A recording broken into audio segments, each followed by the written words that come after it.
want to say hello, love? Hi. She's actually hidden in there somewhere. How about talk about your favorite subject? Flat Earth. Go ahead. Tell everyone how you believe in Flat Earth. Yes, flat Earth is where it's at. What, the Earth? It's all about the flat Earth, man. I tell you what, there's no planets, there's no stars. It's all an illusion. We've never landed on the moon. NASA is like expert at hoaxing everything. There, even if you look through a telescope with your own eyeballs and you see the moon, it's not really there. You're just delusional. You want to say hello, love? Hi. She's actually hidden in there somewhere. It's cold. It ain't cold. Yes, it is.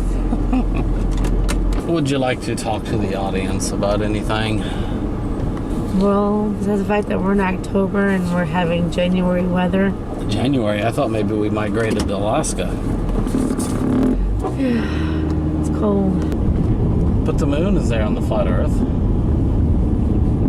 There's no moon in outer space. There's no stars, which means the meteors that enter the Earth's atmosphere can't be possible because there's a dome and they would crack the dome. So when we see meteors entering Earth's atmosphere, we're just... Well, yeah, it's... I was watching this video this morning before we head off to work. This guy was trying to explain if a plane is trying to land on a spinning Earth, that it would be impossible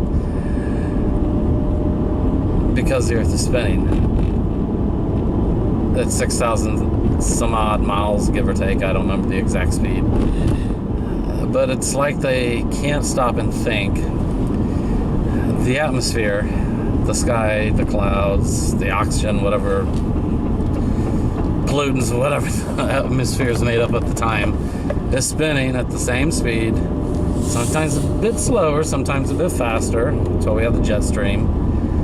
It's spinning roughly the same speed as the Earth is, so planes can indeed land just fine. They don't always do that. Blame it on operator error. I don't know how people can actually believe it. I think it's just all a part of, people wanting to... People always want to be quick to point a finger to somebody else for being wrong. Especially people with control, people who have power, who are in charge. It's like a cult, really. Think about it. Really it is. It's like a cult.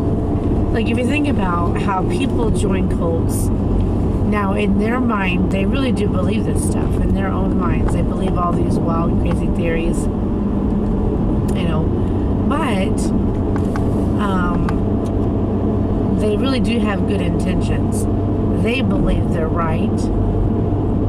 But at the same time, they're so stuck in their ways and so stuck inside their little box, they can't think outside of it.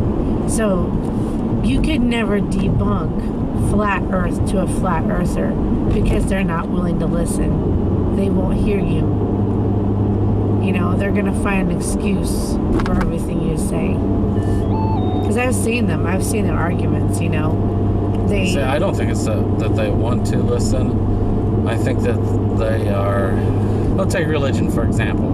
The most atheist person is going to know the Bible better than most Christians. Yeah. So they're prepared for any type of comeback, I guess, if you will, when a Christian starts talking. And I think that's what they do with the flat Earth. That similar situation where they're always going to find some way to prove you wrong or contradict you or... But the thing is, it's false. So just like, with atheists, that's false. But they really do believe their ideas, their ideology. They believe in it. You know, they believe in their views and their opinions. And so, even if in their argument they are wrong, they can't see it. So, you could right in front of their face debunk everything and they would deny it. You know, you really can't. You can't argue with a flat earther and you can't argue with an atheist. You can't do it because regardless, even if you prove yourself to be right or you prove your view, they will deny it. You know, if someone's not willing to listen and hear you, you don't have an argument. Yeah, I love the one where they say there's no satellites in orbit. I worked as I subcontracted for a company that installed a Dish and DirecTV, and we had this little nifty device. It was called a sat finder. Ours was pretty generic. You just hooked it up at the dish up top in between the line and the receiver, and you moved the satellite until you got a strong signal on the meter. Now, if there's no satellite up there, the signal would be nowhere. If the signal was coming from something ground-based, the signal would be everywhere, and it wouldn't matter where we pointed the dish. Now, if you're saying that they are spot casting, I've heard this too, they take dishes and bounce the signal off the dome. To do that, you would need an infinitely large piece of flat land to spot cast specific channels to California, Missouri, Virginia. You can't do it. It's you could, but the Earth just isn't big enough to do it. It's just retarded. Anyone with a telescope can actually find the ISS if they know exactly where to look. Now it's moving pretty fast, and I think you have an army to it between a 15 and 20 minute window to find it. And that's if you're located in the dark, coming around either after night or right before morning when the sun's hitting the ISS but not you, you'll actually be able to find it. And there's been people with some very, very expensive camera setups, and they have the sun filters on them so they can use the cameras directly look at the sun. People have actually caught the ISS going in front of the sun through these cameras. Yeah. So how do they get it up there if there's a dome? Exactly. There's no dome. Just these. I mean, just a simple. If you've ever in your life witnessed a meteor shower, flat Earth debunked. Right there you go. Meteors could not enter Earth's atmosphere if there were a dome. It would not be possible. You guys will, if you do look into Flat Earther, or if you do look into Flat Earth, or if you're a Flat Earther, there's a video circulating around of I think it's an Australian group that sent a amateur rocket up about 73 miles, and they claim that it hits the dome because you hear a loud thunk at the top and it stops spinning. I guess they haven't done their homework to know that a lot of these guys who put cameras on their rockets put an anti-spin device on them. There's several forms. There's one that they just literally let a nut attached to a string loose and it stops the spin. There's some counterweight with spring-loaded innards for the rocket. I don't know exactly the terms for them, but that's what they're hearing. It actually, I don't know exactly how they trigger it. I don't know if it's altitude, pressure, something like that, but it triggers the anti-spin device, and thus releasing the parachute a few seconds later for it to glide back to Earth. But it's not hitting no dome. I think the dome is there. It's greater than what we believe it to be. I think it's the dome that the universe is expanding into. I think that's the waters above the waters. Just my personal opinion. I mean, We won't know till Well- it's time. Biblically speaking, Scripture says that he set a vault in the sky. Now, to us, to me, that means he created our atmosphere. He had to create something to where, we could receive the oxygen and, the carbon would be balanced on Earth, on the planet. And so it said he set a vault in the sky. So we have a barrier, okay? That barrier keeps us, keeps our gravity in line, keeps us from floating into outer space. But the barrier can be penetrated. It's just chemical. It's water vapor and atoms and molecules and all those things. It's not a physical something you can hit. It's not a dome. So we do have a barrier between us and outer space, but it's not a physical barrier. And these people saying that it's a physical dome. Now, someone pointed out that there may have well been a dome there prior to the flood. Before the flood, there was no need for rain, stuff like that. Well, there was no dome, there was water. The earth was actually, says the water's above. Yeah. So And that's how he flooded the earth. Yeah, by so it getting said rid of the he dome released and- the water from around the earth and the waters from inside the earth too. So we actually had a barrier of water surrounding our atmosphere previous to the flood. But God released that water, and now it's just our atmosphere is our barrier. Yep, now we get clouds, tornadoes, hurricanes. All because of that goofy woman in the beginning of the Bible eating from the tree. And the dumb man who followed after I her. know, I can't believe that idiot. I don't know, and the whole Mandela effect, it's all a bunch of malarkey. Yeah, it is. I don't know how better to explain it. Gotta stay out of that vibrating line there. Do your homework. Decide for yourself. We're not here to make you believe one way or another. It's just our opinion.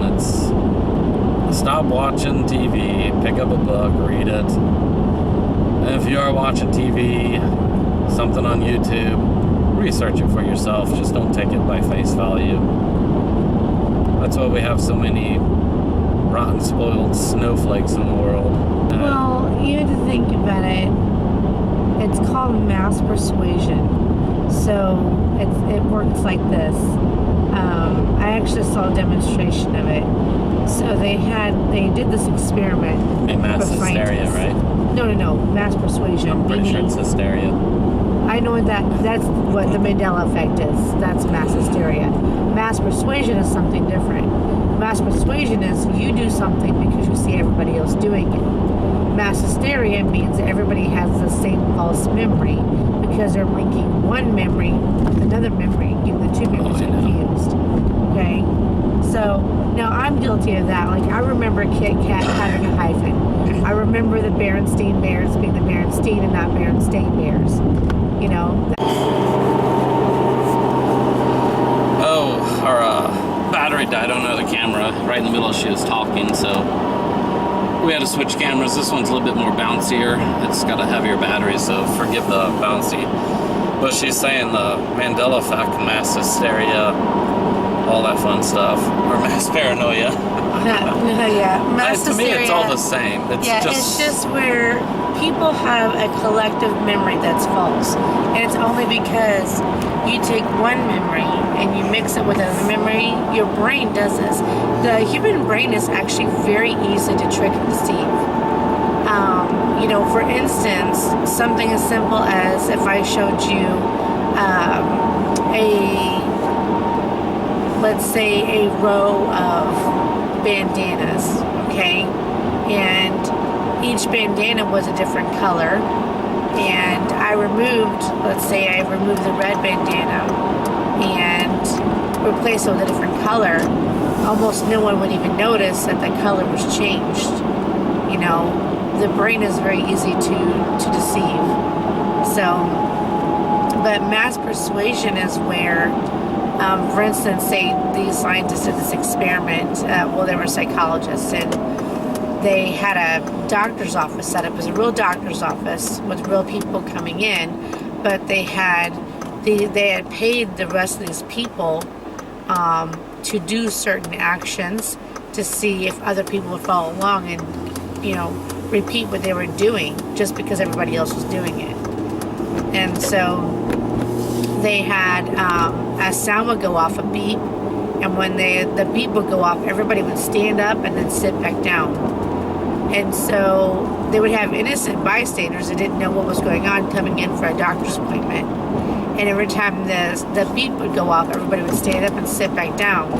At first, the people were like, what's going on? Well, then they started doing it because everybody else was doing it, so they thought they were supposed to as well. So it's just like that, you know, mass persuasion. It's just peer pressure. You know, when you see everyone else living a certain way, you feel the pressure to live that way too, or do what they're doing. Like that's the norm and that's what you're supposed to do.